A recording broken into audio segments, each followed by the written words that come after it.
Quand la fraude, la corruption et le dénigrement se trouvent mélangés dans une seule affaire d'importation douanière, elle prend malheureusement la tournure de celle qui oppose le chef de la brigade commerciale du bureau des douanes Ouagaroute à un commerçant de la place. Et l'affaire est exposée dans les médias. En effet, courant la première décade du mois d'avril, et c'est jusqu'aujourd'hui, des individus mal intentionnés ont envoyé les radios locales de la place pour mener une campagne de dénigrement et de diffamation contre la personne du chef de la brigade commerciale du bureau des douanes de Ouagaroute.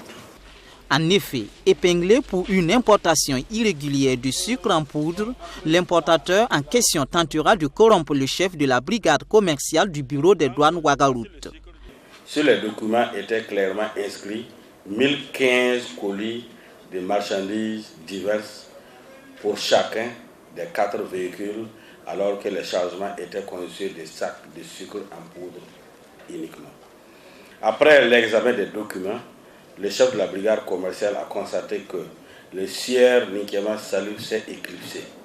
Joint au téléphone, il a promis de revenir s'expliquer. Mais quelle fut la surprise du chef de la brigade commerciale de recevoir sur son téléphone 4 messages de transfert d'argent d'un montant total de 3 millions de francs CFA. Les expéditeurs joints au téléphone lui ont affirmé que c'était de la part de Nikema Salif qu'ils ont fait les transferts d'argent. Selon le syndicat national des travailleurs des douanes, c'est ayant résisté à cette tentative de corruption que l'agent des douanes en question fera l'objet de la campagne médiatique de dénigrement. Cette campagne a été menée sur les réseaux sociaux, dans les radios, pendant les émissions interactives et avec des tracts jetés dans l'enceinte du bureau avec un objectif clair, celui de salir l'image du chef de la brigade commerciale, de porter atteinte à son honneur et à son intégrité et de susciter son éviction de son poste qu'il occupe et même détruire sa carrière.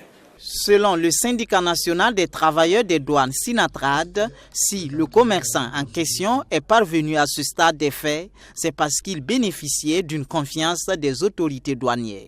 Par ailleurs, le Sinatrad interpelle les autorités douanières à s'abstenir d'accorder encore ces facilités au sieur Nikema Salif. Ces facilités qui lui sont accordées constituent d'ailleurs une discrimination vis-à-vis des autres usagers des services douaniers. Les dispositions doivent être prises pour effectuer dorénavant un contrôle rigoureux de ces chargements afin de lui appliquer le juste dédouanement de ses marchandises. L'objet de la fraude s'élèverait à 42 millions de francs CFA.